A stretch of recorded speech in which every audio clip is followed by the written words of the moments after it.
네, 반갑습니다. 굉장히 무겁고 참담한 마음으로 이 자리에 섰습니다. 여기 계신 모든 분들의 마음도 같을 것이라고 생각합니다. 참사 이후 500일이 다 되도록 진실을 찾아서 추운 겨울날 오체 투지와 야외 시위를 하는, 그리고 삼보일배를 하는 유가족분들의 정말 죄송한 마음을 금할 수 없습니다. 우리는 법을 통과시켰고 대통령은 거부했습니다. 저희는 이것으로 우리의 책임을 다했다고 생각하지 않습니다. 앞으로도 우리 사회가 고통받는 사람들에게 응답하는 사회가 될 수 있도록 우리 더 나아가야 됩니다. 국회를 통과한 이태원 참사 특별법은 야당이 일방적으로 통과시킨 법이 아닙니다. 정부와 여당 입장을 충분히 반영해서 저희가 입법을 했습니다. 특히 의장이 중재안을 만들었고 그 의장의 중재안을 바탕해서 협의에 협의를 거쳐서 양보에 양보를 했습니다. 유가족분들이 저희에게 그랬습니다. 애쓰고 노력한 건 있지만 박수는 못 치겠다고 할 정도로 의장 중재안을 기반으로 한 지난 수정 통과된 법안에 대해서도 유가족분들은 많은 아쉬움을 갖고 계셨습니다. 그때 제가 유가족분들을 설득한 이유가 딱 그거였습니다. 그래도 의장 중재안을 바탕으로 통과시켜야만 대통령이 거부권을 행사할 가능성을 조금이라도 낮추지 않겠습니까? 라고 설득을 했던 것입니다. 그러나 우리의 기대는 무참하게 짓밟혔습니다.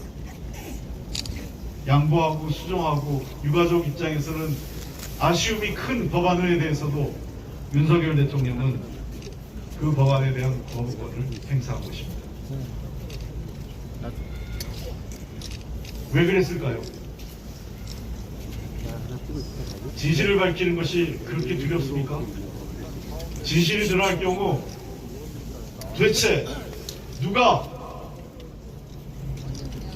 그 진실 앞에 책임을 져야 되는지 그것이 두려웠습니까?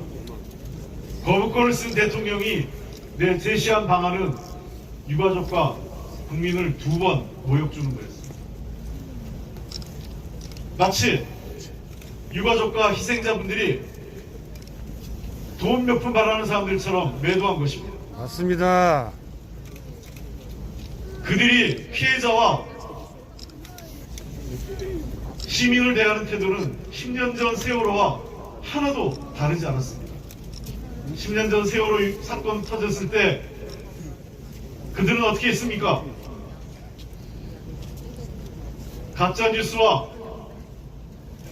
잘못된 정보를 바탕으로 유가족을 매도하고 마치 유가족들이 보상금이나 바라는 사람, 자기 자식이 죽었는데 돈 몇 푼 때문에 시위하는 사람으로 매도했었습니다. 맞습니다. 지금 역시 돈 몇 푼 제시하면서 자기 할 일 다 했다라는 게 정부의 태도입니까? 그게 윤석열 대통령의 사람을 대하는 방식입니까? 옳지 않습니다. 유가족분들께서는 단 한 번도 저에게 보상이나 배상 얘기를 말씀하신 분도 없습니다.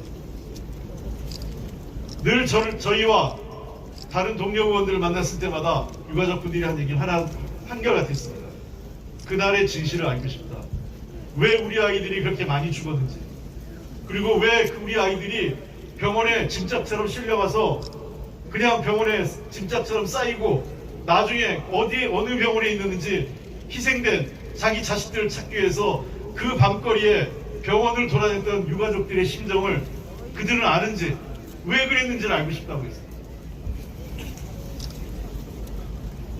500일이 지난 시점까지 사고의 원인도, 그날의 진상도, 그리고 책임자에 대한 제대로 된 처벌도 이루어지지 않았습니다.